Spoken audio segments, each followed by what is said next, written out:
Let's get a better idea about this military action. What could happen next? What is the plan going forward? We're joined by CNN contributor Wesley Clark, who's joining us from Little Rock, Arkansas.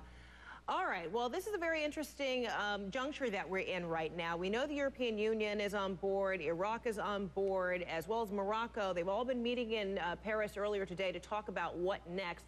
The U.S. trying to take a back seat, not trying to lead this effort. Give us an idea first why this is so important, or perhaps you see this as a smart strategic point of view for France to have their fighter jets flying over Libya, not to engage in military action, however, not yet. Well, the action is both military and diplomatic at this point. And I guess the first thing is to note that this is not a U.S.-led coalition, at least not at this point. I think that's a really smart move by the administration, trying to keep President Barack Obama from being in a direct face-off with Muammar Gaddafi, which would only further exacerbate some of the other attendant difficulties with this. So first, you know, that's a smart move. It looks like President Sarkozy has wanted to take the lead. I think that's appropriate. France and Britain and other European countries have much more direct economic and humanitarian interests in Libya than we do, because they're buying the oil, they're talking about using the solar energy, they're going to have to deal with the refugee outflow from Libya and so forth. So all of that seems right to me. But what's happening on the ground, of course, we're not there. It's a little bit of a puzzle, okay? It's quiet.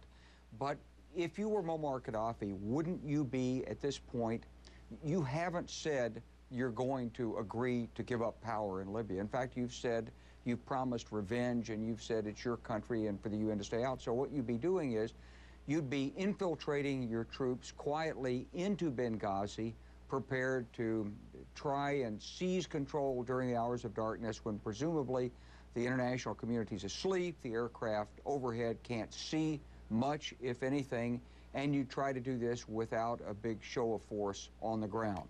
And that could be what he's trying to do. On the other hand, it could be that now there's a reassessment.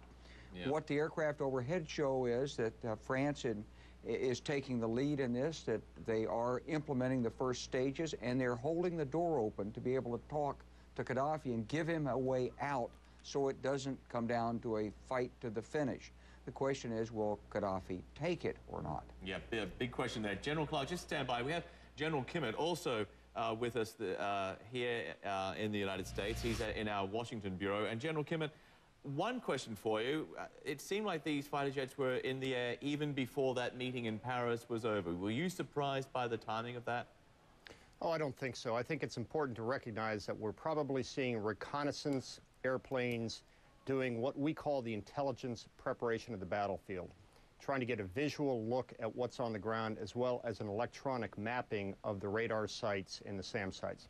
I should note that it's very interesting that you have General Clark on.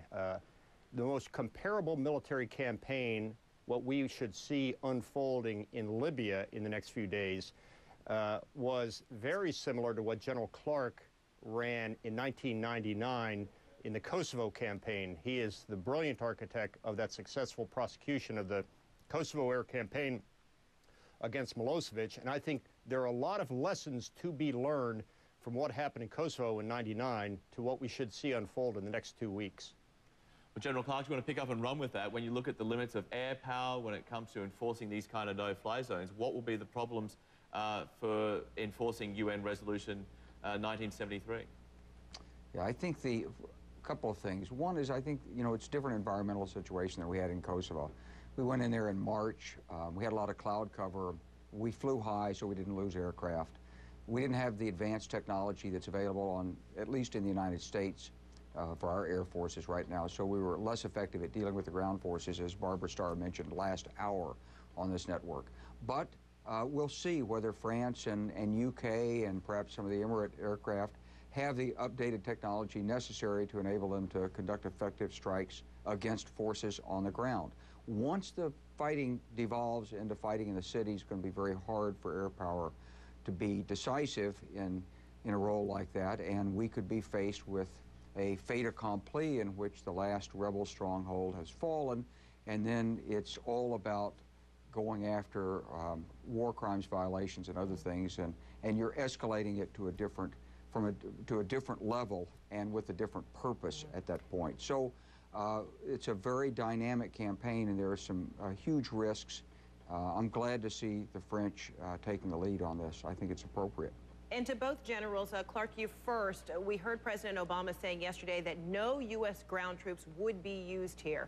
So as you talked about air support, French taking the lead right now, possibly depending on their technology, whether the U.K. would be involved. Do you see a potential problem with too many air support, too many countries representing air support in the air at one time over Libya? I think it's a question really of whether it's as much on Gaddafi as it is on us. As Mark Kimmett said, this is probably intelligence preparation of the battlefield. These are probably reconnaissance airplanes. They're trying to figure out what the exact dispositions of the Libyan forces are.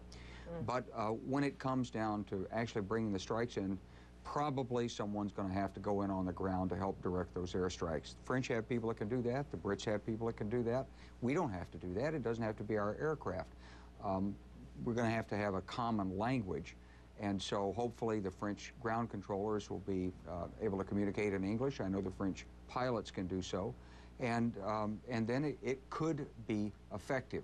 Ultimately, a lot of it depends on the diplomacy and how effective the diplomacy is. And let me just interrupt you for a moment, General Clark, and General Kimmett will get back to you. But we want to go straight to Paris right now.